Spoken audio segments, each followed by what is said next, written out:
You can see I've located the box here in the shop of this place. It's a self-installed system, been put in quite a few years ago, and they've got some wire breaks, you know, typical self-installed, you know, kind of not everything put away real nice and tidy. But what I'm going to do is I've got the wires disconnected there, and up there is the outlet in which I'm going to use. I'm just simply inserted a wire into the ground plug that I'm going to connect the unit to. I now have the unit connected to the ground in the electrical box. That's not the best ground to use. An actual ground rod pounded into the dirt would be best, but this generally will work on systems out to about 600-700 feet. We get a good enough signal. Most systems I can locate this way. I don't very often have to drive a ground rod unless I'm on a real large system. And here is the transmitter out here, and you can see it is also connected there to the green wire that goes out to the outside. As I turn on the receiver, you can hear the high-pitched tone that it makes. I'm going to go outside here and restart and show you how we track. I'm outside now and I'm beginning to follow the wire. As you hear the locator, I'll try to keep it close to the microphone. But as I walk along here, you can hear the receiver here. As I swing the antenna over the wire, where it nulls out or the tone stops is where the wire is. For example,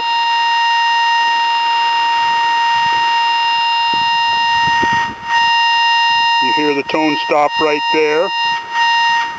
That's right where the wire is, and we'll follow it down here.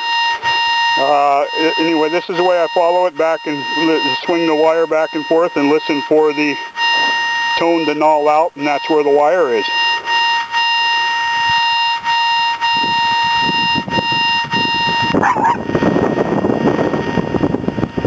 I've followed the system out here about 500-600 feet now, and we're getting pretty low on the tone as far as receiving the tone here, which means one of two things. We're either getting too far away from the transmitter, we don't have a real good ground, or the fact that we're coming to the break. I'm going to suspect that we're coming up close to the break, as well as the distance. You can still hear the tone nulling out when I get over the wire with the antenna. You hear now that the tone no longer is nulling out, it's just getting strong in one spot, which means we're on top of the break here.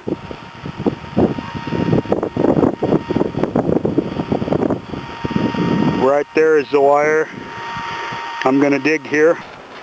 As you can see here, I've dug up here and I stopped within a foot of the end of the wire. There's the green wire you can see right there, and if you hear the antenna, we no longer have a null, but just a loud signal there at the end of the break, or a louder signal. It's pretty quiet because we're out quite a distance. If you look at the wire there where it's broke, you can see it's a stress pull. Basically, it's been pulled or broke apart. That's a problem with using the real light wire and the poor insulation. But this break's been here a while. The wire's a little corroded, but that's where we'll repair it. Now I'm back up by the unit. I've switched the transmitter over, the location transmitter over to the other lead, and I'm following the wire out the opposite direction.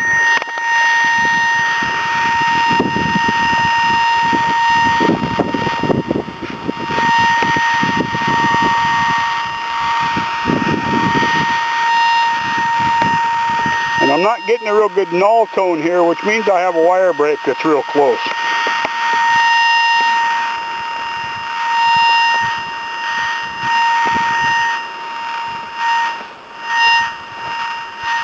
Oh, and here we go. You see the wires on top of the ground there. It's been dug out by their haying equipment or something like that and torn. The other leads over here, it's been pulled out. It's been pulled out for quite a direction there, but let me let you hear what the locator sounds when it's over the wire when we're on a dead end here. You see how we get intensity right over the wire instead of a null out? If this were a complete wire, we'd get a null tone or no tone right over the wire, but tone on both sides of the wire. Okay, I'm here. I'm going to do a demo. I've got the unit hooked up to, I used a shovel for a ground, and I've just got the end I've strung out a piece of wire here about 100 feet long, and I'm going to go along and show you what the tone sounds like. It sounds a little better. I usually use earphones on this so I can really hear the tone, but here's what we're going to do.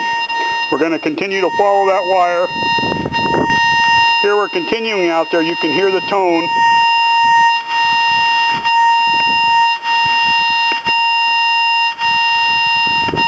You hear how it knolls out. When I'm directly over the wire, the tone goes quiet, but I've got tone on both sides.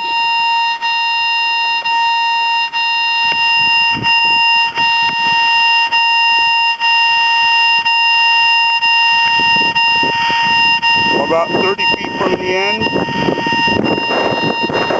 20 feet. You hear the tone getting quieter. And now it's become one-sided. In other words, I only get tone on one side. I get no null over the wire. That tells me I'm getting close.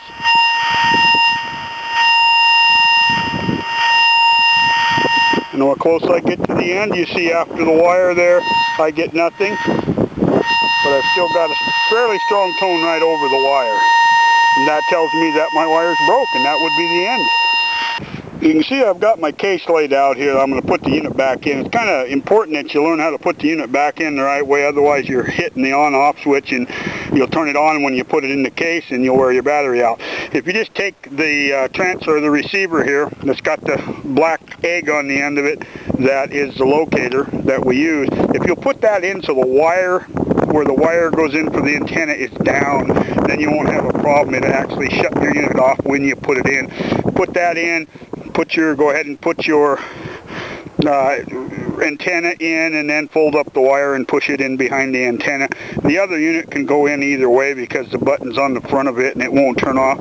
Put it in and then push your leads in behind it. Once you have everything tucked in there like I described, then you can go ahead and close the flap.